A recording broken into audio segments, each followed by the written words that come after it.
당시 이란의 사회적 분위기가 심상치 않게 흘러가고 있었습니다. 왜? 왜냐하면 파hlavi 왕조를 향한 불만이 이것 저곳에서 터져나온 거죠. 예. 그것도 계기가 바로 백색혁명이었어요.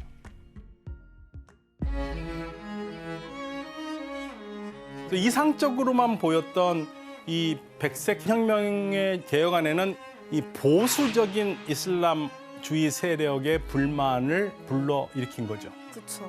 기득권층. 그렇죠. 예를 들면은 이 토지개혁. 땅을 소수가 많이 가지고 있었어요.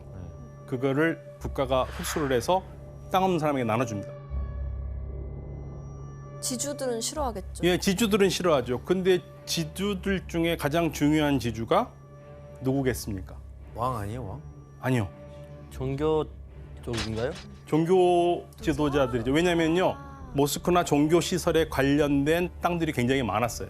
그런데 하루아침에 그러한 권리를 국가에 뺏기는 거죠. 성직자들의 불만이 크죠.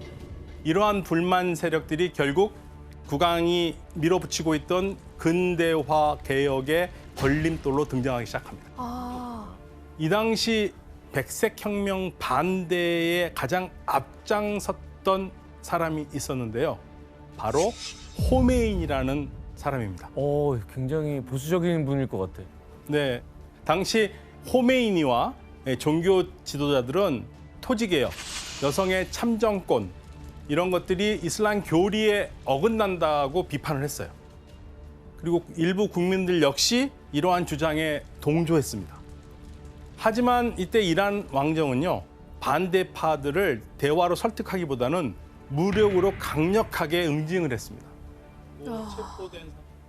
그래서 호메이니는 국에 추방됩니다.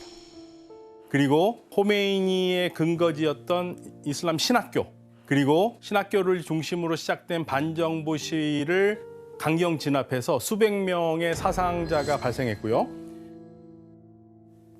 왜 그랬을까? 게다가 이란 국왕은 이런 국민적 반발을 잠재우기 위해서 악수를 둡니다. 뭐야? 미국 CIA 지원을 받아서 이란 내에 비밀 경찰, 사바크라고 부르는데요. 이 사박을 만들어서 반대 세력을 무자비하게 탄압합니다.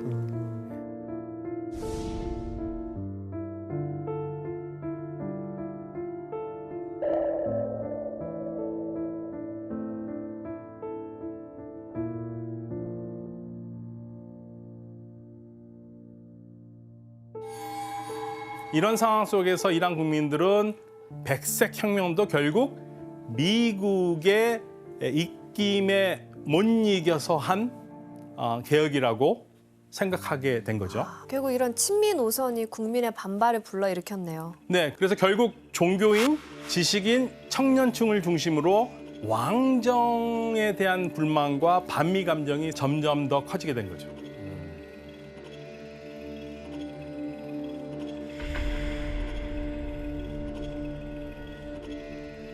또 파hlavi 왕조가 국민들의 지지를 받지 못한 또 다른 이유는요. 1970년대 들어서 이란이 석유 수입으로 막대한 이득을 얻잖아요. 하지만 이 이득을 국민들에게 골고루 가도록 분배를 했어야 되는 건데 그걸 못했죠. 그럴 것 같았어, 나. 70년대 초에 이란 상위 10%가 이란 GDP의 40%를 차지한 것만 봐서도 당시 부의 분배가 제대로 이루어지지 못했고 경제는 발전했지만 빈부차는 늘어나기 시작한 거죠. 경제도 안 좋았구나. 이 정도 상황이면 국민들이 충분히 분노할 만한 그런 상황이네요. 그렇죠. 파hlavi 왕조가 좀 전략을 바꿨어야 되는 건데 국민 눈치를 전혀 보지 않았어요. 너무하네. 1978년 테헤란 중심부에서 수많은 군중들이 모여서 반정부 시위를 이어나갔고요. 12월에 이 반정부 시위대 규모는 무려 200만 명으로 늘어났습니다. 결국 1979년 다시 히잡이 등장하는 결정적인 사건이 일어나는데요. 바로 이란 혁명이 성공한 겁니다.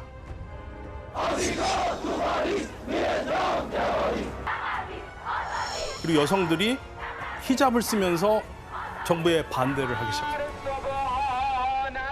다 히잡을 쓰네요, 진짜.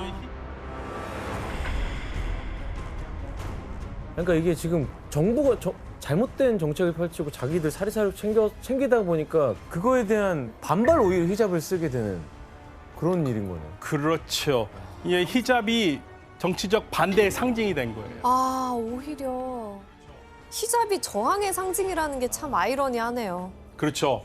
그래서 이렇듯 친미 정책을 기반으로 파hlavi 왕조는 발전을 하려고 했지만 결국 보수적인 이슬람 종교 지도자들의 반발, 그 전통적 이슬람 가치를 추구하는 사람, 그리고 왕조 자체의 경제적 무능과 부패 때문에 국민들이 일으킨 혁명으로 무너집니다. 아, 너무 안타깝네. 결국 이란 국왕은 1월 16일 이집트로 탈출한 후에 다시 미국으로 망명했습니다. 이란의 마지막 왕조인 파hlavi 왕조는 이렇게 사라진 거죠. 이 혁명을 계기로 반미 감정이 폭발한 사건도 있었다면서요, 제부대 씨. 네, 1979년 11월에 테헤란에 있는 미국 대사관을 대학생들이 종공한 적이 있습니다. 네, 왜냐하면 이란 국왕의 망명을 미국이 받아줬으니까. 당시에 이제 미국인 52명을 대학생들이 인질로 잡고 440일 동안 대치하면서 뉴스에도 아니, 나왔습니다. 444일이면 1년이 넘는 기간 아니에요? 그렇죠. 대박이다. 당시에 이란에서는 마르그바르 아메리카라는 말이 유행이었는데요. 미국의 죽음을이라는 뜻입니다. 이렇듯 이란 혁명 때문에요. 중동에서 최대 친미 국가였던 이란이 최대 반미 국가로 바뀝니다. 이러면서 반미가 됐구나. 그렇다면 왕정이 사라진 이란이요. 그럼 새로운 정치 세력이 이끌어 가야 되지 않습니까? 그렇죠.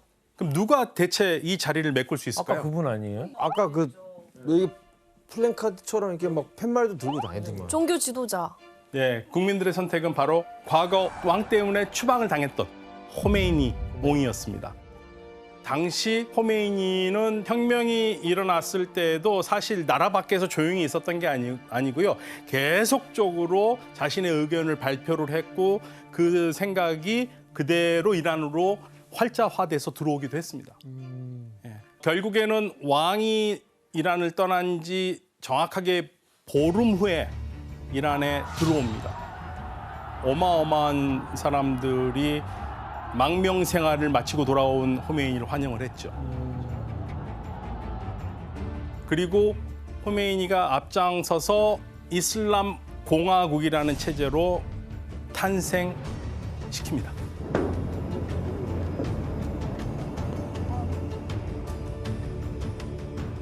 به چی میخوای رای بدی؟ از جمهوری اسلامی آقای خمینی. 그러니까 이란이 세속 왕정 국가에서 이슬람 공화정 국가로 바뀌는 거죠.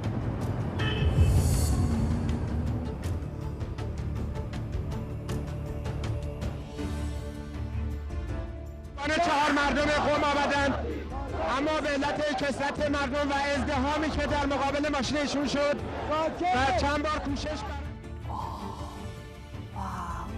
일단은 저 왕조를 몰아내고 새로운 시대가 올 거라는 기대에 가득 찼을 것 같아요. 그렇죠. 호메이니가 추구한 국가는요, 이전의 국가와는 전혀 다르고요.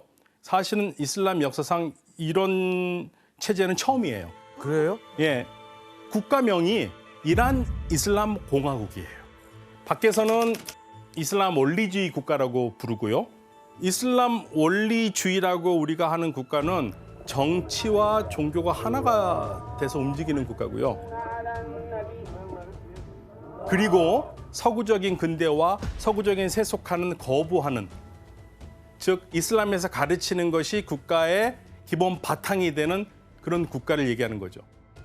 뭔가 그 정치와 종교가 이제 완벽히 결합되는 그런 느낌이 드네요. 네. 근데 정치와 종교가 완전히 분리된 나라들이 있잖아요. 어떤 나라죠? 그런 국가를 세속 국가라고 그러는데 우리 제브데이 씨 온 튀르키예. 튀르키예. 아, 예. 분리돼 있구나. 대표적인 국가입니다. 그래서 개인적으로는 이슬람 신앙을 열심히 믿으시오. 그렇지만 그거를 공공의 영역에서 정치화시키지는 마시오. 이게 튀르키예 같은 종교와 정치가 분리된 국가고요. 이란은 그 분리가 안 되는 국가인 겁니다. 완전 이해됐어요. 예. 그런데 원리주의라고 우리가 부르는 국가와 세속주의 국가의 가장 큰 차이점 중에 하나는 바로 히잡입니다. 히잡이 자율성이 있느냐 없느냐가 큰 그러네. 분기점이 되죠.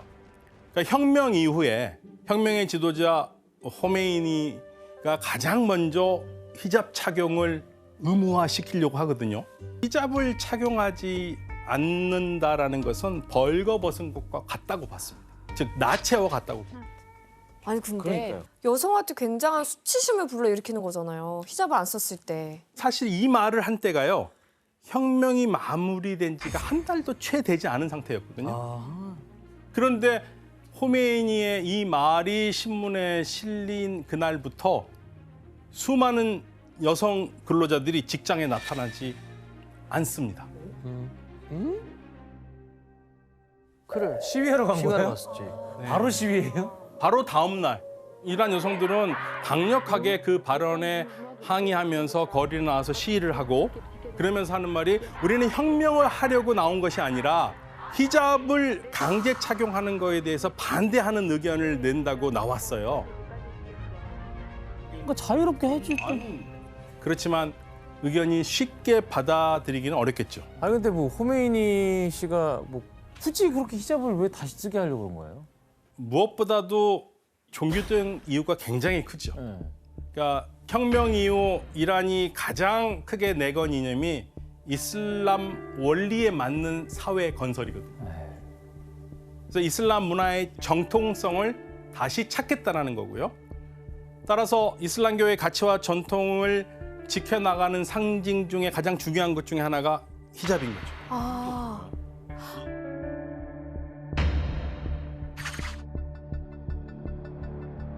또 심지어는 히잡 착용을 왜 해야 되는지 그 이유에 대한 소문이 막 돌기 시작해요. 바로 여성의 머리카락에는 남성을 미치게 만드는 광선이 발산된다는 아주 과학적 근거가 있다는 거예요. 무슨 소리 하는 거예요? 80년도 가까이 됐는데 그걸 믿는다고요? 하지만 그래서 일부는 이런 소문을 사실로 믿기까지 하고 그래서 여성들은 히잡으로 머리를 가려야 된다라고 생각까지 한 겁니다. 그러니까 선동한 거는 어떻게 보면. 결국 1981년에 이란 정부는 이슬람식 복장을 준수해야 한다는 법령을 발표해요.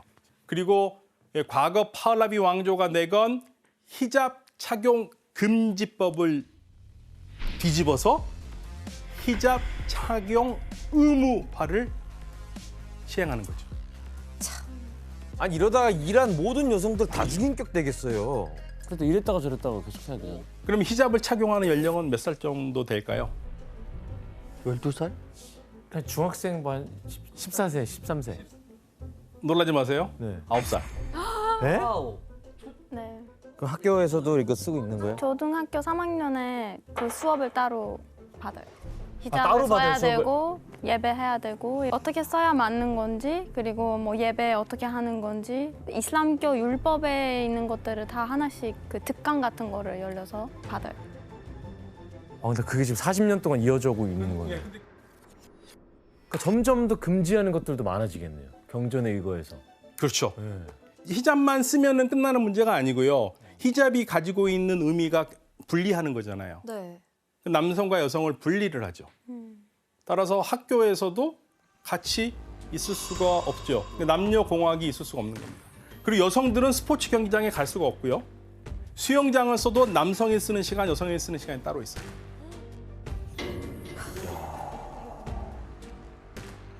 와. 교수님 그러면 이렇게 강제로 히잡 착용을 하게 한 또 다른 이유는 뭔가요? 바로 서구 세속화를 막겠다는 겁니다. 히잡을 안 쓴다라는 것을 서구 세속화를 받아들이는 사람으로 본 거예요. 이란 정부는 여성들의 복장을 히잡으로 되돌리는 건 말할 것도 없고요. 유행가나 이런 것들도 이슬람적이지 않다는 이유로 퇴출시키고 방송 이런 곳에서 뭐 서양 팝송이라든지 서양의 클래식이라든 것을 다 금지시킵니다. 그래서 1997년에 좀 더 온건한 행정부가 들어설 때까지는 이게 철저했어요. 에어컨도 쓰면 안 되는 거 아니에요, 그러면? 이란 정부는 2010년 신문과 방송 등 미디어에서 반려동물이나 반려동물 관련 제품 광고를 실지 못하도록 조치를 취했습니다. 우와. 최근에는 반려견을 키우는 걸 전면적으로 제한하는 법안을 발의했고요.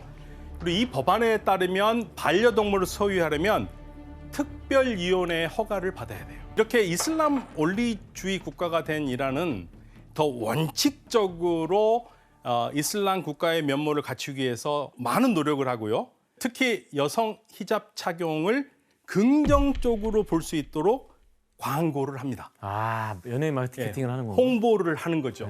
그래서 많은 포스터나 벽화 같은 거를 만드는데요. 사진을 한번 보시겠습니다. هجاب صدفی برای مربارید. 그게 무슨 뜻이에요? 그러니까 여성이 여성은 진주고 진주고 히잡이 진주 껍질이라는 거죠. 그래서 이 귀한 존재인 여성을 그 존재의 가치를 더 높여주는 게 히잡이다. 이렇게 홍보를 합니다. 너무 미화했는데요? 하지만 이렇게 대대적인 광고로 히잡 착용의 긍정적인 면을 부각을 해도요. 한쪽에서는 법을 개정해서 히잡을 착용하지 않는 여성을 처벌하는 그 강도를 더 높이는데 1983년에는요. 길이나 공공장소에서 히잡을 쓰지 않은 여성은 태형 74대에 처한다. 예? 왜 이렇게 많이 때려요? 그리고 1996년부터는 최소 10일에서 최대 2개월의 징역형이나 벌금형에 처하는 법안을 발표했습니다. 그리고 최근엔 이 법에 따라서 징역 24년형까지 선고받은 여성이 있었습니다. 말도 안 된다. 어떻게 그래요? 그녀는 공공장소에서 히잡을 쓰지 않은 채 자신의 모습을 촬영해서 SNS에 올렸고요. 2005년에 당시 대통령 아흐마디네자드 대통령이 우리가 보통 도덕 경찰이라고 신문에서 얘기하는 가시드 에르샤드라는 걸 만듭니다. 아, 격차들이구나. 이제 본격적으로 제대로 이슬람식 복장하지 않은 사람들을 단속하는 거예요. 그래서 남녀가 조를 이루어서 순찰을 하고 벤에 태워서 끌려고 가는 거예요. 이 도덕 경찰이 활동하면서 이란 사회의 여성들이 행동에 제약을 느끼게 될 수밖에 없는 건데요. 써도 잡혀가네요? 그렇죠. 머리가 나오지 않습니까? 완전히 덮어야죠. 난 이렇게 심할 줄은 몰랐어요, 사실. 그 대학교가 많은 곳이나 사람들이 많이 모이는 장소에서 꼭 단속을 하고 있는데 조금만 머리 나왔으면 한번 경고를 해서 히잡 똑바로 쓰세요 이렇게 하는데 만약에 고쳐 쓰지 않거나 방황을 하면 잡혀가거나 이런 게 되게 흔한 일이에요. 생각만 만약에 해도 갔는데 답답해요. 안 쓰면 어떻게 돼요? 그럼 태영 74대 맞는 거예요? 안 쓰면은 외국인들이라도 잡혀가서 확인하겠죠, 여권을. 외국인도요? 네, 확인하고 훈방 조치를 하던가 아니면은 심각하다 할 때는 추방할 수 있겠죠. 좀 비란에서 사는 그 여성분들의 삶을 상상할 수가 없어요. 예, 그러니까 이란 여성들은 이제 히잡을 착용해야만 외출이 가능한 사회에서 살게 된 거죠. 그러니까 히잡을 강제하고 강력한 원리주의 국가를 유지하는 이란은 이후 어떻게 됐을까? 이란의 분위기도 점점 바뀌기 시작하는데요. 그 변화의 계기가 바로 이곳에서 시작됩니다. 두 번째 여행지, 오스트리아 윈으로 떠나보겠습니다. 히잡이랑 아예 연관성 없는 나라 같은데. 사실은 2011년 오스트리아 빈에서 만든 이란 관련 보고서가 전 세계를 펄칵 뒤집어 놨습니다. 그래요? 뭐야? 이 보고서 내용이 이란이 핵 개발을 하고 있다. 이 보고서 한 장이 불러온 파장은 엄청났죠. 그러니까 미국을 중심으로 서방 국가들은 일제히 이란에 경제적 제재를 가하면서 핵 개발을 포기하라고 촉구했습니다.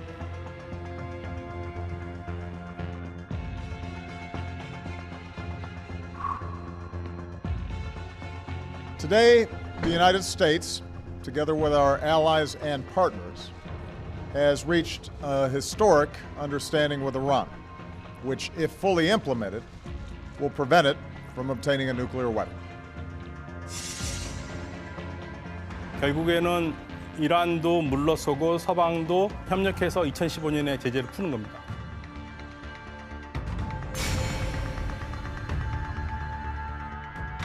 The Iran deal is defective at its core.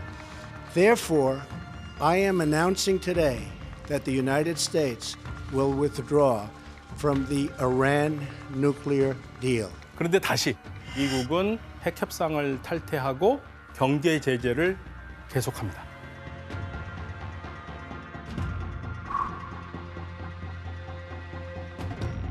그러니까 이란과 거래하던 나라들도 다 빠져버리니까 이란으로서는 굉장히 심각한 경제 위기를 맞을 수밖에 없죠.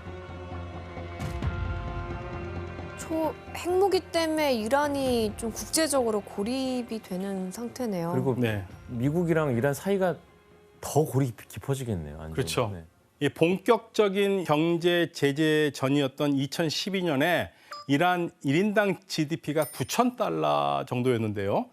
8년 만인 2020년에는 3,000달러, 3분의 1로 토막나버립니다. 더 심각한 것은 이란 국민의 10명 중 1명이 기본 의식주를 해결할 수 없는 절대 빈곤 상태에 놓여 있는 겁니다. 난 이렇게 심각한지 몰랐어. 저렇게 제재하고. 그런데 이때 이란 정부를 향한 국민들의 불만의 목소리가 작은 것에서부터 터져 나오는데 뭐지? 바로 SNS도 그 진원지 중에 하나였어요. 굉장히 값비싼 핸드백이라고 그러는데요. 3,800달러랍니다. 이런 사진을 본 이란 젊은이들이라면 화가 나겠죠. 그렇죠. 지금 국제 제재로 이란 경제가 얼마나 어려운데 실직자도 많고. 그렇죠. 진짜 분노 살 것 같아요. 그러니까 국민들이 부글부글 끓는 거죠. 그렇지, 물론은 왕가랑 다를 게 없는 거죠. 그렇죠. 물론 이 사진에서 논란이 되니까 이거는 진품이 아니라고 얘기했지만 부참 몇 명이나. 그게 사람들한테 받아들여지기는 어렵죠. 그래서 이란 내 이러한 양극화 현상을 볼 수 있는 거는 이 사진뿐만이 아니었어요. 문제는. 잘 사는 건 상관없는데 상관없어요. 근데 너무 사람 염장을 질렀던 거 아니에요? 그러니까 염장을 질러도 확 지르는 거죠. 이란에서는 소득 상위에 있는 10%가량이 국민 총 소득의 3분의 1을 차지하고 있거든요. 양극화가 심각하네요. 그렇죠. 그러니까 이런 상황에서 사회 지도층으로 군림하는 인물들이 금융 자산 통제권을 가지고 있고 군 보안 조직 인사권을 쥐고 흔들고 그리고 이 권력을 세습한 정황들이 드러나니까 부도 세습하고요. 이러한 모습을 본 국민들이 화가 날 수밖에 없죠. 걷잡을 수 없는 불만이 생기는 겁니다. 한국의 금수저라는 단어랑 비슷한 뜻인데 아가자대라고. 그래서 불어서 말하면 약간 귀족 출신. 그래서 이런 사람들이 사는 이란 안에 있는 동네에서도 도덕 경찰이 없다고 소문이 그 동네는 났어요. 없어요. 도덕 경찰이. 그래서 사람들이 더 분노하고 약간 이거는 불공평하다. 하지만 이런 상황에서 정부는 이슬람 국가의 정체성을 다시 제대로 잡겠다라는 명목으로 국민들을 압박하기 시작하거든요. 이게 그 최근에 발표됐던 순결과 히잡 칙령입니다. 또 히잡이에요? 네. 순결. 2021년에 이란 정부는 사회 기강에 문제가 있다고 본 거예요. 그래서 히잡 착용을 본격적으로 계도하겠다라고 하면서 바르게 히잡을 착용하는 방법을 대국민 캠페인에 나서 선전하기 시작합니다.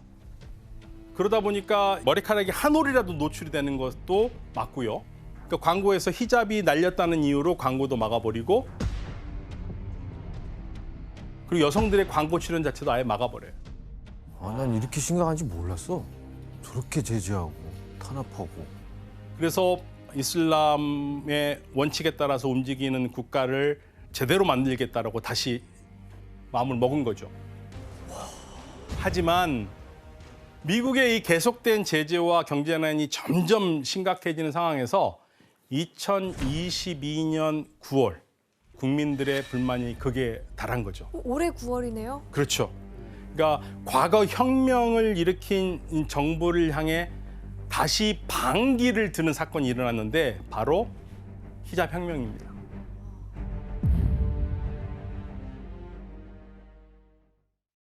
히잡 혁명의 불씨가 된 사건은 한 여성으로부터 시작합니다.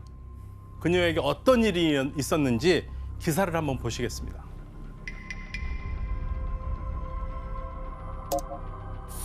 درخواست مردم بازنگری جدی در عمل پلیس امنیت اجتماعی خداحافظ ای داغ بر دل نشسته 사건의 주인공인 마흐사 아민이라는 여성인데요.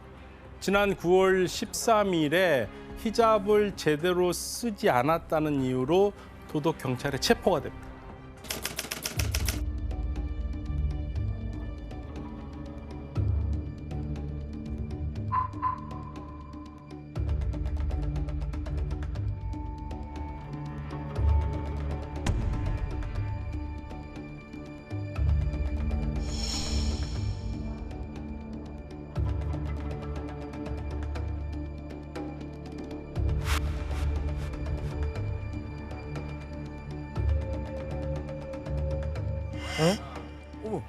왜?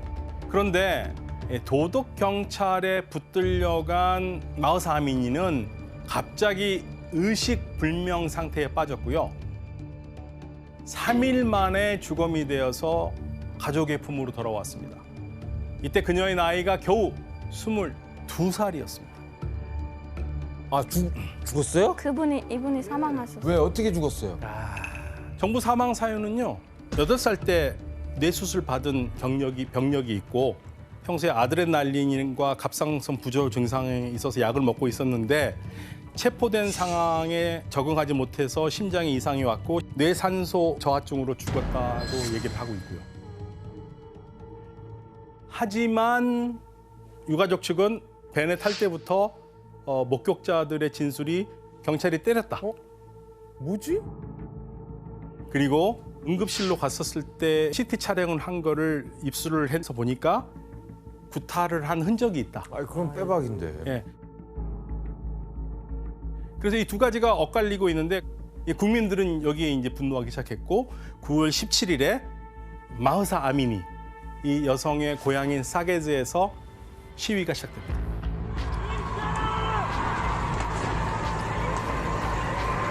그리고 이 시위가 시작돼서 이 시위가 전국적으로 퍼집니다.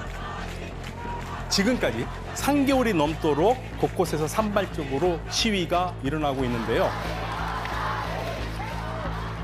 왜요? 왜냐하면 이렇게 실질적으로 내 가족이 죽을 수도 있다는 생각에 사람들이 움직이기 시작한 겁니다. 그러니까 히잡을 잘못 쓰면 내 어머니도 내 누나도 내 언니도 내 여동생도 마흐사 아미니와 같은 비극적인 사건을 맞이할 수밖에 없다라는 생각이 드니까 거리로 나선 거죠. 그러던 중에 이런 시위가 격화되는 사건이 또 일어나는데요. 이 사건 역시 한 여성에게서 시작됩니다. 어떤 일인지 한번 영상으로 확인해 보겠습니다.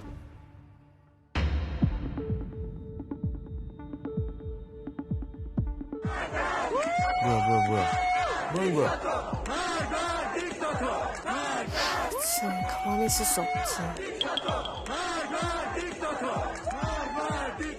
근데 이렇게 해도 되는 거예요? 영상에 나타나는 여성의 이름은 니카 샤카람이라고요. 17살밖에 되지 않은 소녀거든요. 그런데 시위 한 달이 됐을 무렵엔 지난 10월 21일에 니카가 수도 테헤란에서 변사체로 발견된 겁니다. 그러니까 누군가가 죽인 건지 죽음을 당한 건지 아직 아무것도 밝혀진 건 없어요. 그렇지만 미국의 방송인 CNN 측은 영상과 목격자 진술을 토대로 그녀가 죽기 전에 사복을 입은 군경에 쫓겼고 연행되고 구금됐던 것으로 추정합니다. 하지만 이번에도 이란 정부는 니카가 반기를 배회하다가 극단적인 선택을 했다고 얘기를 하고 있고요. 그러면서 군과는 아무 상관이 없다고 얘기를 합니다. 김현 씨, 이 사건 지금 이란에서는 반응이 어때요? 이란에서는 약간 다양한 의견들이 있긴 한데 근데 대부분의 사람들은 히잡 때문에 끌려간 사람이 사망을 했다는 게 좀 아니지 않냐 이런 입장들이 되게 많이 커서 사람들이 시위를 하고 있고 어떤 사람들은 히잡은 나라의 법이니까 지켜야 된다 이런 의견들도 있어요. 그럼 현재 이란은 지금 뭐 어떤 상황인가요, 정확히? 정부하고 시위대의 분쟁이 격화되고 있는데요. 히잡을 넘어서서 이제는 이러한 히잡을 강요하는 이 정부 체제 자체를 부정하는, 그래서 뭐 독재자 타도라는 구호가 또 등장했습니다.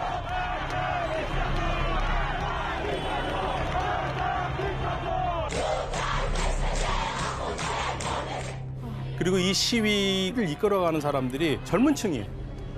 이란 신문에 따르면 체포된 사람의 90%가 10대라는 겁니다. 그러니까 이 싸움이 자유를 갖고 싶어하는 젊은 세대와 이슬람의 가치를 강조하는 정부 간의 싸움으로 지금 부딪히고 있고요.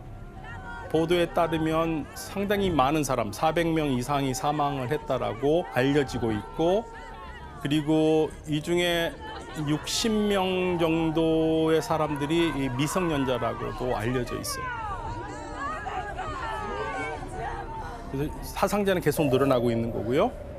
하지만 이제 이란 정부와 그리고 국회에서는요, 이들은 단순한 시위가 아니다 이거죠. 나라를 완전히 엎으려는 사람들이기 때문에 이들에게는 아주 극형을 내려야 된다라고 요청을 하고 있습니다. 극형이라는 건 사형이죠. 이 히잡이 میخوان سوار بشن بر یک موجی و ایجاد بلوا و اغتشاش کنن خیال میکنن که با این نوع حرکت ها میتونن ملت رو متوقف کنن. 그리고 이란 정부가 이렇게 강경하게 나오는 가장 큰 이유 중에 하나는 이란 정부는 이 시위를요 단순히 시위 대 시라고 보질 않아요. 뒤에 다른 나라가 있다고 봅니다. 미국, 이스라엘, 사우디아라비아 등 이란을 반대하는 국가가 이번 기회에 이란 정부를 엎기 위해서 뒤에서 계속적으로 사주를 하고 있다고 보는 거예요. 친서방 세력의 배후에 있다는 그런 주장이네요. 그렇죠. 또 법원 같은 경우에는요. 정부 청사를 방화를 한다든지 공공 질서를 저해한다든지 또는 국가 안보를 위반한 혐의로 기소된 6명에게 이미 사형을 선고했고요.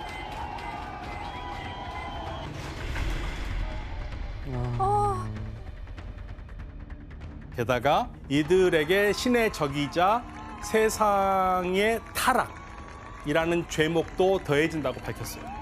그중에 이란의 한 래퍼가 있는데요.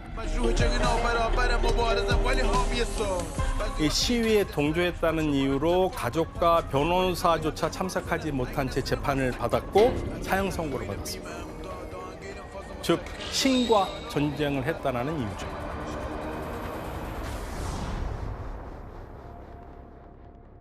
이 히잡이라는 게 정치 세력의 이해관계에 이용되는 거네요. 그렇죠. 또 이 아미니 히잡 사건으로 촉발된 시위가요. 단순하게 이란 내에서만 머무는 게 아니라 전 세계로 퍼져나갑니다.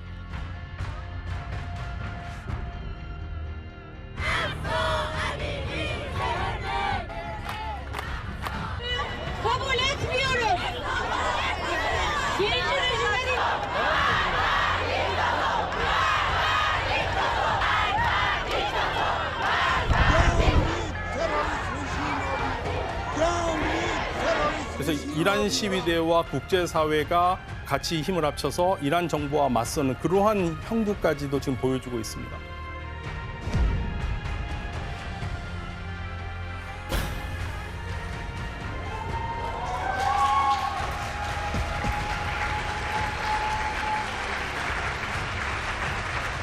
Dieser Preis ist offensichtlich auch eben für die Frauen im Iran, zu denen wir alle schauen.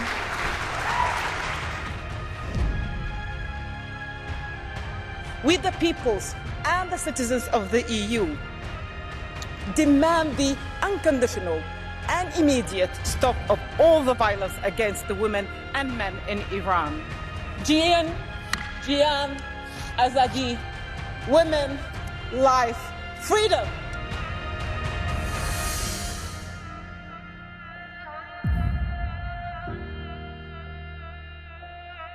더군다나 이 혁명을 일으켜서 전 세속 정권을 무너뜨렸던 현 이슬람 정부 입장에서는 지금 똑같은 상황을 맞을 수도 있지 않습니까? 더군다나 시위대가 체제 전복을 얘기하고 있으니까요. 그러니까 쉽게 양보할 수가 없는 상황이 되는 거예요. 단순한 전통 의상이던 히잡이 이후 종교와 세속, 그리고 근대와 전통, 더 나아가서는 현대 와서는 강요와 자유라는 대립선이 돼버렸고요. 하지만 중요한 건 스스로 히잡을 벗고 쓸 수 있는 권리가 강압이 아니라 스스로 결정해야 할 문제라는 거죠. 향후 이 문제가 어떤 결과를 낳게 될지 계속 관심 있게 지켜봐야겠습니다. 특히 주목해야 될 장소가 있다고 들었어요. 아까 얘기를 다시 또 조금 더 계속하자면은 파리 시민들은 엄청나게 화가 있었어요. 근데 루이 16세가 국민의회까지 이제 해산시켜 버렸어요. 더 이상 시민들은 참지 못하고 이제 폭발하고 말았어요. 그런데 이 사람들이 어디로 갔을까? 바스티유로 간 거예요. 왜? 바스티유가 절대 왕정의 상징처럼 받아들여졌기 때문이죠. 거기에서 프랑스의 역사를 뒤집을 만한 엄청난 사건이 일어나는 겁니다.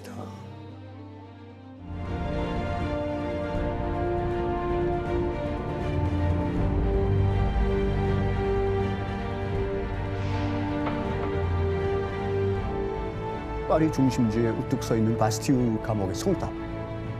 이것은 봉건제도의 상징으로 보였어요. 바스티유는 파리 동쪽에 있던 원래는 요새였어요. 요새였는데 루이 13세 이후에 계몽 사상가라든가 어떤 정치범 이 사람들을 가두는 감옥으로 사용했었어요. 그러니까 이거는 시민들이 보기엔 뭐예요? 타파해야 할 대상이죠. 그리고 이 감옥을 습격했던 또 다른 이유가 있는데 이 감옥에 가면은 무기를 얻을 수 있다 이런 겁니다. 무기군이 있습니다. 무기가 있었어요. 화기랑. 그것이 1789년 7월 14일입니다. 그래갖고 7월 14일이 프랑스 혁명의 시작을 알린 그런 날이라고 보통 지금도 기념을 하고 있는 겁니다.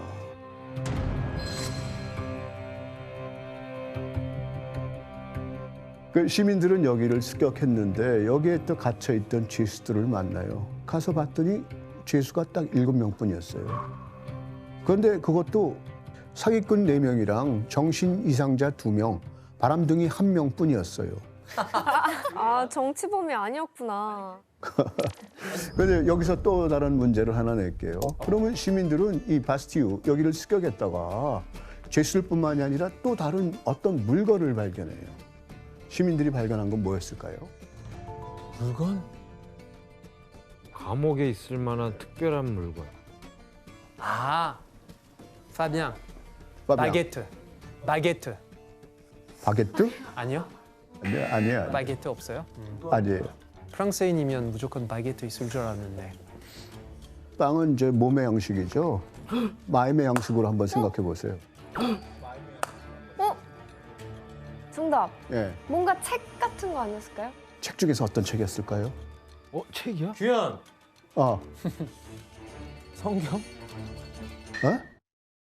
아니에요, 못 들었죠. 성서? 성경? 아닙니다. 혜성. 예. 그러니까 시민들의 이 생각을 깨우치게 할 수 있는 뭔가 계몽서적? 서적이 있지 않았을까요? 정답입니다. 오. 여러 종류의 금서였어요. 네? 금서. 이거를 금서를 그 당시에는 이제 그 철학서라고 불렀어요. 그게 철학을 다뤄서 그런 것이 아니라 이게 그냥 포르노그래피 같은 것도 들어가고 그다음에 이제 국왕이나 국가를 비난하는 어떤 시나 노래, 그다음에 이제 다른 사람에 대한 중상 비방을 담은 중상 비방문 이런 것들이 포함된 거예요. 그곳에서 아주 엄청나게 많은 양의 금서를 발견하게 됐던 겁니다. 어쨌든 프랑스 혁명 이후에 혁명 정부가 명령을 내려가지고 바스티유를 파괴했어요. 시민들이 그냥 다 맨손으로 돌을 하나하나 나른 거예요. 그 돌을 어디다 썼을까요? 콩코르드. 그렇죠. 바로 그 돌을 갖다가 콩코르드 다리를 만든 겁니다. 사람들이.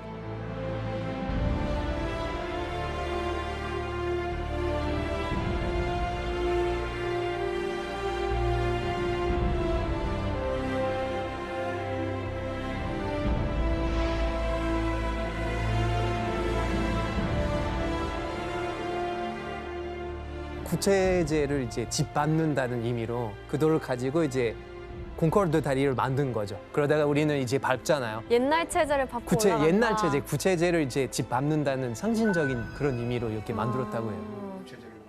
그래서 콩코르드 광장으로 가는 그 다리의 다른 이름이 혁명의 다리입니다. 아, 그래서 혁명의 달이구나. 상상이 안 되는 게 요즘 바스티유는 젊은 애들이 노는 동네예요. 되게 핫플레이스. 핫플레이스. 아 저기가 약간 핫플레이스예요. 홍대 같은. 진짜? 이태원 같은.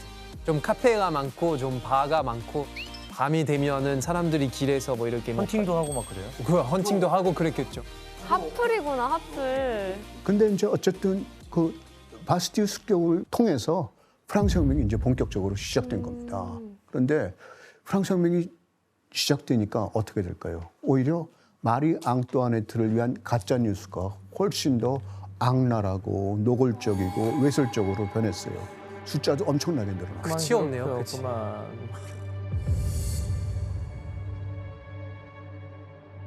18세기 내내 많은 귀족 여인들이 팸플렛 그 대상이 됐는데 그 숫자가 엄청나게 늘어났습니다. 1787년에 한 200건 정도였어요. 보고된 게. 그런데 혁명이 시작된 1789년, 2년밖에 안 지났는데 그 사이에 3,000건이 출간됐어요. 15배가 늘었어요. 그 당시 실제로 돌았던 팜플렛 그림들을 좀 살펴볼게요. 그런 게 있어요? 갑자기 관심 생겼네. 좀 충격을 받을 거예요. 아이고. 아이고. 이런 겁니다. 이게 정말로 적나라하죠. 밑에 쓰여 있는 글들도 아주 노골적이에요. 신이시여 이 황홀경이라니 내 영혼은 날아가고 나는 표현할 말이 없네요. 이런 글들이 여기 쓰여 있어요. 마리 앙뚜아네트와 이제 공작 부인이 홀딱 벗고 있는 모습 밑에 그런 표현이 쓰여 있던 겁니다. 이게 좀 세다. 충격적이죠. 네, 충격적이죠. 진짜. 당시 팜플렛에는 마리 앙뚜아네트가 모든 사람과 근친상간을 했다고 소문이 돌았어요. 할아버지, 아버지, 그다음에 아들까지, 여성까지도. 말도 안 돼.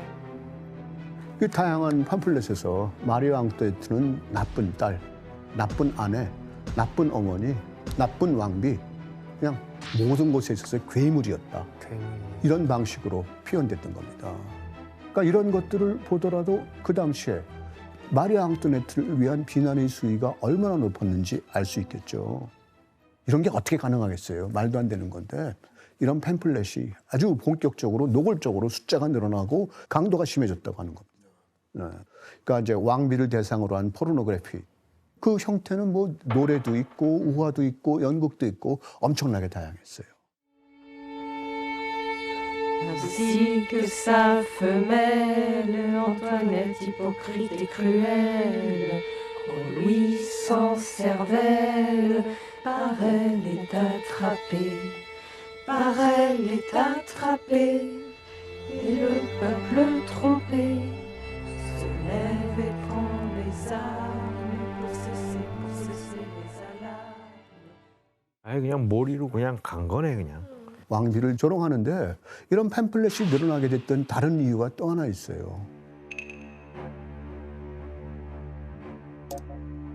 프랑스 혁명을 주도했던 시민들은 마리 앙뚜아네트의 가짜 뉴스가 담긴 팸플렛을 적극적으로 배포했다. 팸플렛에서 마리 앙뚜아네트는 대부분 알몸으로 묘사됐는데 그 이유가 뭘까? 정답. 프랑스 옷을 입히는 게 싫은 거야. 땡. 생각은 그럴듯했어요, 근데. 네.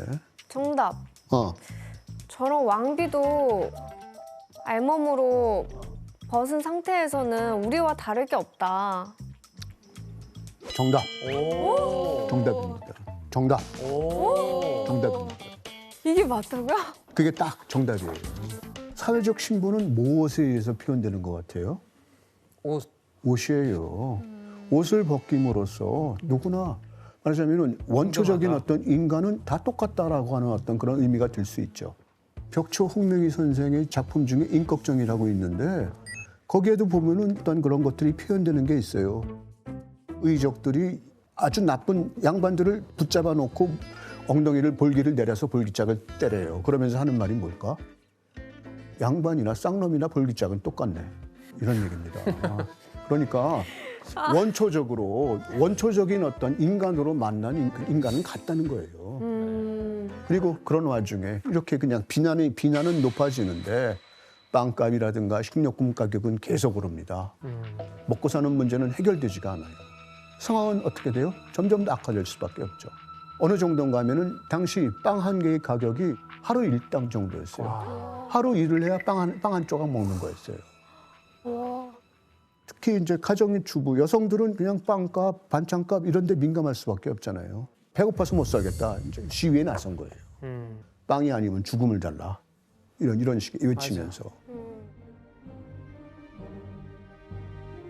그 아낙네들이 막대기라든가 돌멩이라든가 도끼를 들고 파리시 시청으로 몰려갔던 겁니다. 시청 광장까지 모였다가 결국은 이 여성들이 베르사유 궁까지 쳐들어가요.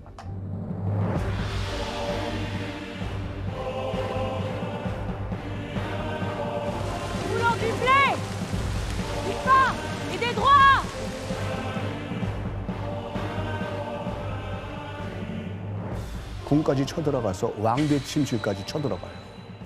내부로요? 그럼요. 그래가지고 루이 16세와 마리 앙뚜아네트 그리고 왕세자를 붙잡아요. 붙잡아가지고 그다음에 이제 파리로 데려가는 겁니다.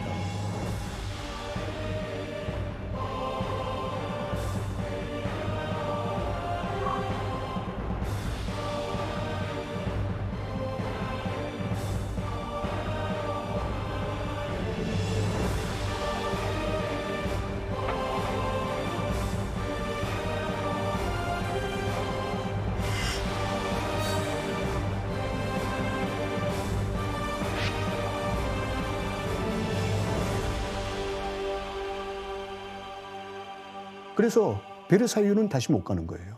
띨띨이 궁으로 가게 돼서 거기 살게 되는 겁니다. 그러니까 이제 어떻게 될까요? 절대 왕권을 누리던 루이 16세나 마리 앙뚜아네트 그리고 그 왕족인데 그 왕족들이 이제 국민의 감시 아래 살게 된다. 근데 마리 앙뚜아네트가 사람들이 빵이 아니면 죽음을 달라고 했는데 맞아. 빵이 없으면 케이크를 먹으면 되지 이런 말을 했다고 해요. 근데 거기서 말한 케이크가 브리오슈라는 그 말도 마리 앙뚜아네트가 했다라고 사람들은 그런 소문이 딱 돌았어요. 안 했을 거야. 안 했지. 할 수가 없지. 누구한테 그 말을 해, 심지어. 그 말은 이미 돌아다니던 말이에요. 장자크 루소의 고백록 제6권에 그 말이 나와요. 장자크 루소가 그 말을 하는데 어떤 얘기를 하는가 하면은 와인을 마실 때 그 사람들은 보통 바게트랑 같이 먹죠. 근데 바게트가 없었던 거야. 그러니까 루소가 뭐라고 얘기했는가 하면은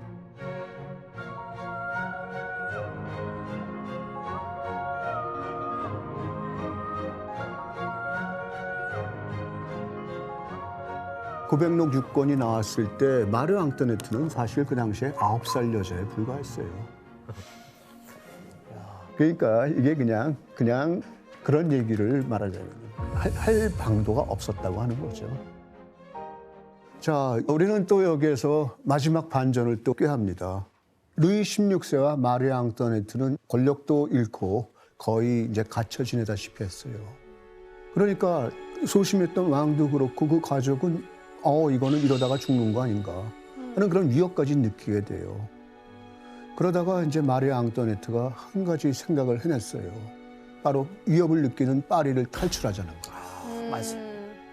사실 루이 16세의 기세가 등등했을 때라면은 왕비의 제안을 받아들이지 않을 수도 있겠는데 프랑스 혁명이 시작되고 나서는 아주 심약해진 루이 16세가 왕비의 말을 잘 들었거든요.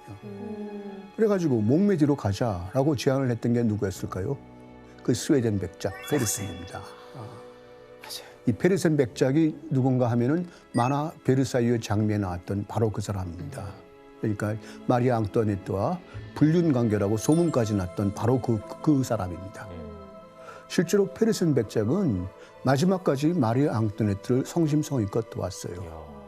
그렇게 해가지고 1791년 6월 20일 밤에 루이 16세와 앙뚜아네트를 비롯한 그의 가족들은 자유를 찾아서 도주하기 시작했어요. 파리에서 한 동북쪽으로 한 325km 정도 떨어진 몽메디라고 하는 곳이 있었어요. 그곳에 왕당파의 군대와 용병대가 혁명군을 진압할 준비를 하고 기다리고 있었어요. 그런데 이제 사소한 실수들, 그다음에 이제 왕의 우유부단함 이런 것들이 자꾸 시간을 좀 늦추게 됐어요. 그리고 그런 사이에 국왕이 도주했다는 어떤 소문이 파리는 물론 프랑스 전역에서 다 퍼지게 돼 있어요. 왕가가 우리를 버리고 도망갔다. 와.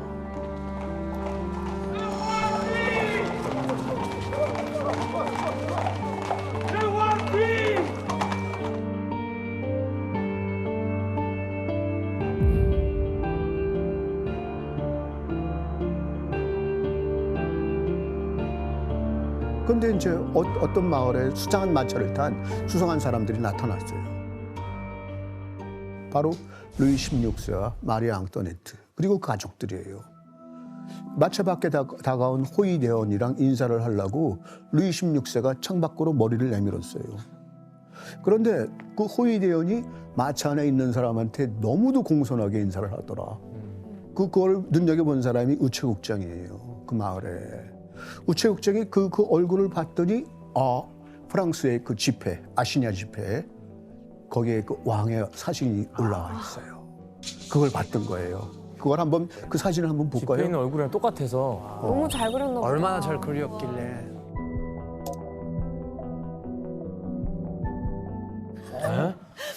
저렇게 생겼어요.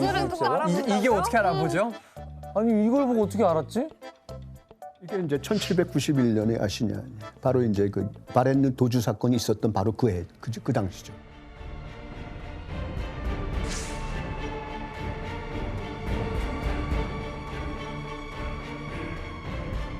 그래가지고 이제 결국 국민의회에서 이제 연락을 받고 사람들을 보내가지고 이 왕과 왕비 그리고 가족들을 체포해서 다시 파리로 데려옵니다.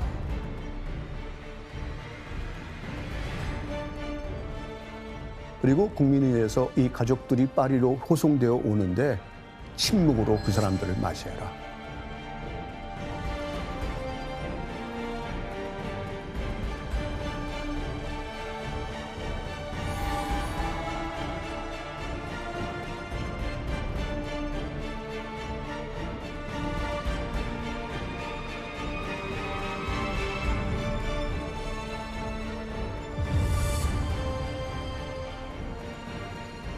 그런데 이제 바로 이런 상황 속에서 루이 16세에게 반역죄를 물어야 한다고 했지만 사실은 마땅한 죄명이 없었어요. 무죄 석방해야 한다라고 하는 의견도 많았어요. 왕을 퇴위시켰는데 무슨 또 이제 처형을 하느냐 이런 거죠. 바로 이때 이런 상황 속에서 루이가 죽어야 프랑스가 삽니다. 라고 말하면서 루이 16세를 처형해야 된다고 강하게 주장하던 사람이 있어요. 그 사람이 바로 공포 정치의 대명사로 알려져 있는 막시밀리앙 로베스피에르입니다.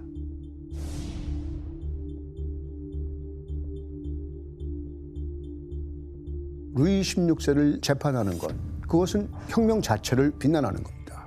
조국이 살아있어야 하므로 루이는 죽어야 합니다. 이렇게 얘기를 했어요.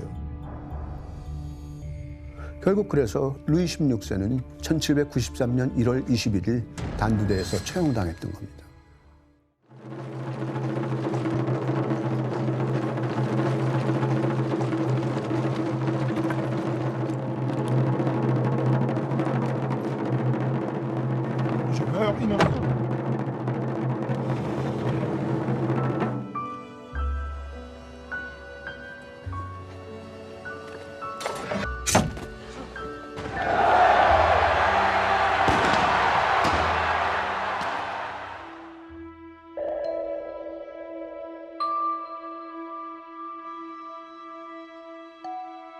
아, 끔찍하다. 나의 개인적인 생각에서는 프랑스 혁명에서 이것이 가장 중요한 사건이었다고 나는 봐요. 그 당시에 유럽의 모든 나라가 왕국이에요. 왕국인데 그 왕국의 왕들은 어떻게 생각했겠어요? 우리도 그렇게 될 수 있겠다. 이제 무섭겠죠. 유럽의 모든 나라가 그냥 엄청나게 충격을 받았죠.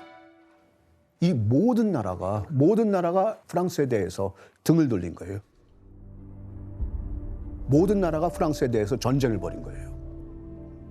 지금까지도 이제 영국의 왕실에서는 프랑스 혁명을 축하하는 자리에 그 사절단을 안 보내요. 왜? 왕가 입장에서 왕을 죽인 놈들이라는 거예요. 왕을 죽인 프랑스에 우리가 어떻게 거기다 축하 사절을 보내느냐 이런 거죠. 저 그림에 관련돼서 좀 재밌는 이야기가 있는데 루이 16세가 기술 쪽에 조예가 있었대요.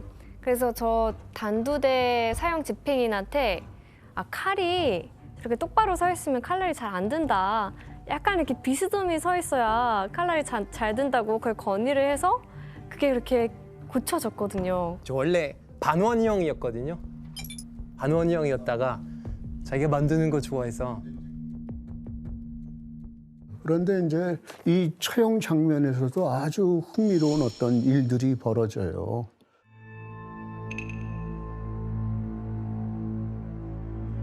여기서 문제를 하나 드릴게요.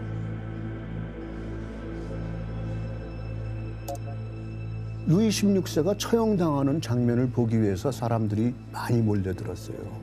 그런데 거기 몰려들었던 사람들이 손에 손수건을 들고 있었어요. 이유가 뭘까요?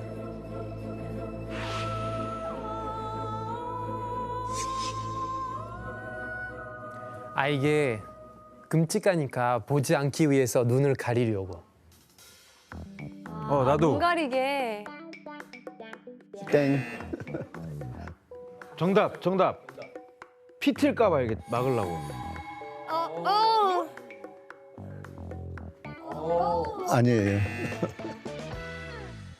이 문제에서 우리가 생각해야 되는 것은 인간이 얼마나 말하자면 민간 속설 같은 것에 현혹되어 가지고 자신의 어떤 개인적인 이익을 위해서 아주 그냥 좀 저열해질 수 있는가. 이익이요? 이익이 생겨요?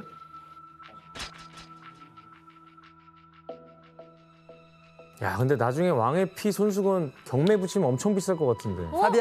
사비앙. 그 손수건에 그 루이 16세 피를 묻혀가기 위해서.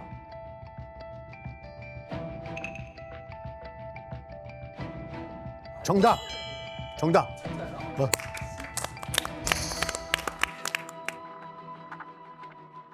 그러니까 그거를 갖고 있으면은 영험한 힘이 뭐 나를 보호해 줄 것이라든가 이런 종류의 의미가 있었겠죠. 그러니까 무서워서 다가가지 못하는 사람들은 심부름꾼을 시켜가지고 손수건을 거기다 적셔 갖고 와라. 이런 일이 벌어졌다고 하는 거예요.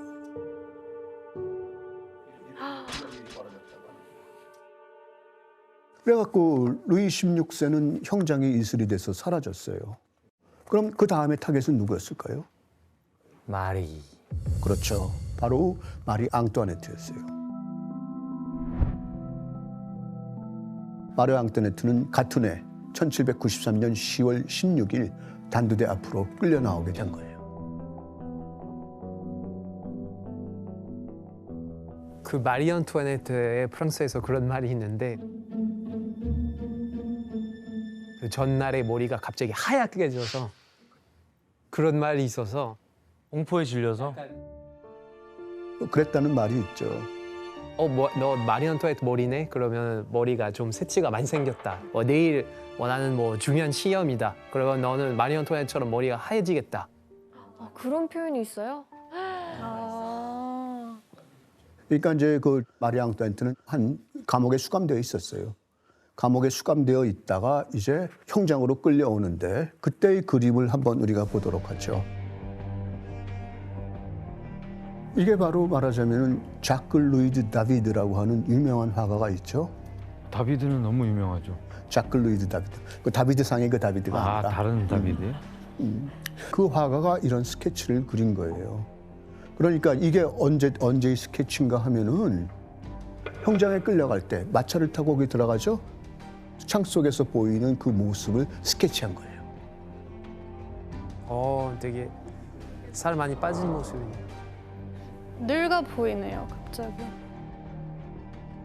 여기를 보면은 이제 흰머리 이런 것들은 잘 이제 드러나지 않지만 머리카락이 다 잘렸죠.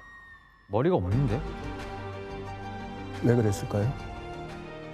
단두대 걸릴까 단두대 봐. 이제 잘라야 되니까. 그 걸려서 안 잘릴까 봐. 단두대 목이 잘리도록 하기 위해 가지고 머리를 잘랐던 거예요. 마리 앙투아네트는 정말로 파란만장한 삶을 살면서 평생을 혹평과 가짜뉴스에 시달렸어요. 근데 마지막 순간까지도 하지도 않은 온갖 죄목을 다 끌어안게 되는 겁니다. 그래서 당시 검사가 마리 앙투아네트를 이렇게 평가했어요. 기현 씨가 한번 읽어주실래요? 영원히 가증스러울 이름이 역사책에서 지워지지 않을 이들과 똑같이 루이 카페의 미망인인 마리 앙투아네트는 프랑스에 있던 기간에 프랑스 국민들의 천벌이자 흡혈귀였다. 적관을 통해서 프랑스를 전복하려 했던 반역행위, 재정 낭비, 정부의 부패를 물은 죄, 백성에 대한 기만, 그리고 왕을 타락하게 한 죄, 그리고 아들과의 근친상간. 말도 안 되는 얘기인데 이 근친상간 혐의의 고발자가 이 혐의에 대해서 묻자 앙투아네트가 이렇게 대답했다고 해요. 어머니에게 기소된 이 혐의에 관해서 답하지 않는 것은 당연한 일입니다. 나의 진심을 알아주기를 여기 있는 모든 어머니에게 호소합니다.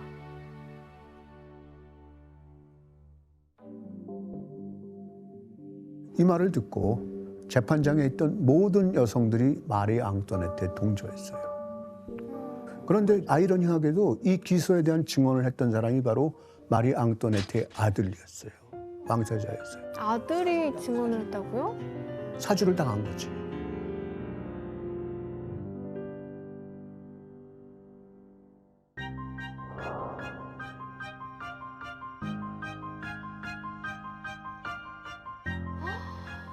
그러니까 마리 앙투아네트는 생애 마지막까지 가짜뉴스에 시달렸다고 하는 거예요. 그래가지고 그 당시에 전국 자유인 저널이라고 하는 신문에서 장문의 사설을 게재했어요. 그녀가 처형됨으로써 지구가 정화되었다라는 거예요.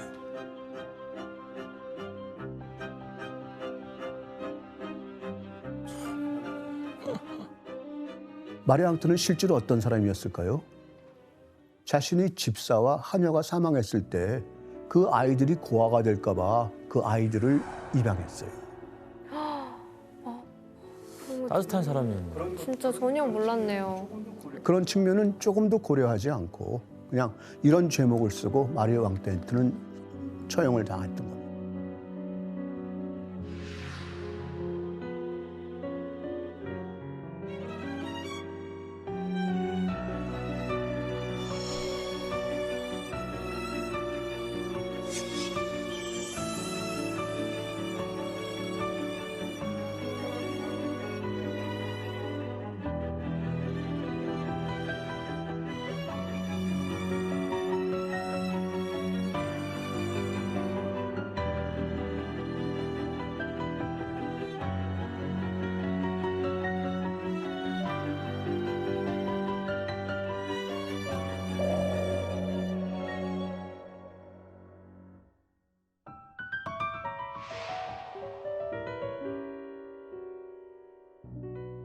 프랑스 혁명으로 인해 가지고 프랑스의 봉건 제도는 막을 내렸고 그리고 시민 계급이 등장했어요.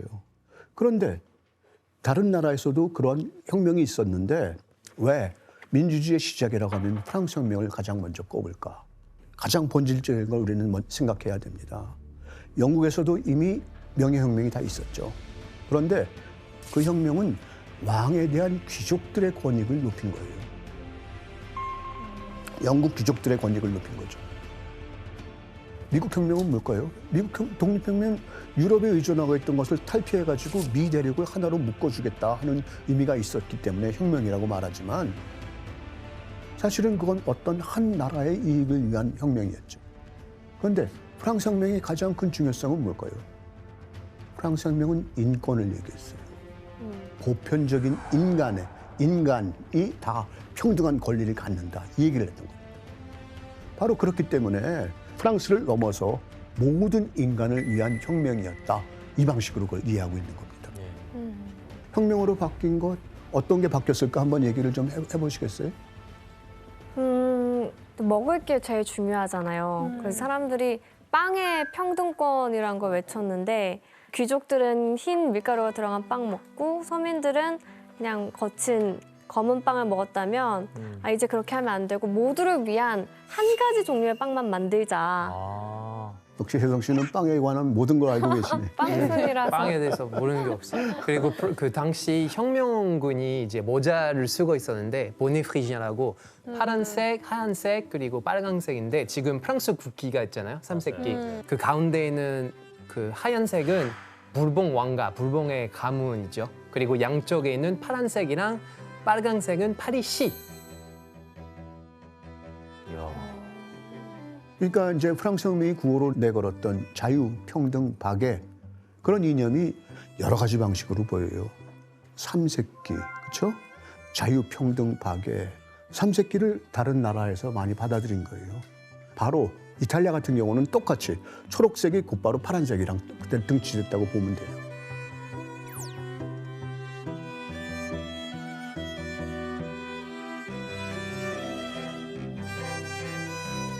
또 다른 의미가 뭐가 있겠어요? 1948년에 유엔에서 인권 헌장을 만들었어요. 거기에도 프랑스 혁명의 어떤 인권 선언의 여러 가지 문구가 반영되어 있다는 거예요.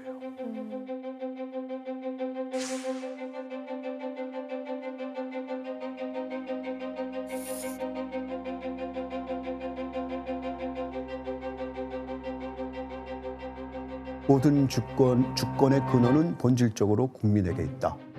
어떤 단체나 개인도 국민에게서 유례하지 않는 권력을 행사할 수는 없다. 하면서. 전 세계에 다 영향을 준 거네요. 그렇죠. 그러니까 말하자면 프랑스 혁명이 그렇게 정치적인 혁명으로서 의미가 컸다고 하는 거예요. 근데 마리 앙뚜아네트를 보니까 어때요? 여성의 눈으로 본다면 정말로 프랑스 혁명은 민주주의를 이룬 혁명이었을까? 근데 마리 앙뚜아네트를 보니까 어때요? 여성의 눈으로 본다면 정말로 프랑스 혁명은 민주주의를 이룬 혁명이었을까?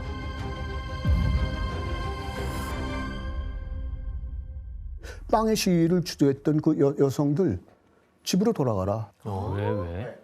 정치는 남성의 영역인데 너희들이 어딜.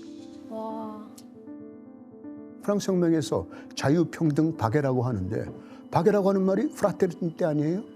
그것은 형제다라는 거죠. 자매들한테까지는 그것이 적용되지 않았다.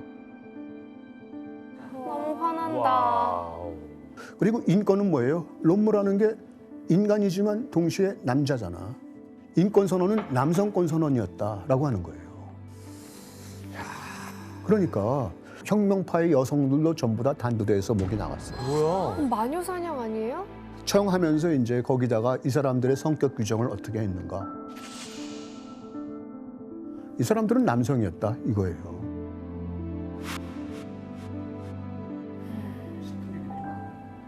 롤랑 부인이라고 하는 사람이 있어요. 롤랑이라고 하는 사람의 부인이지.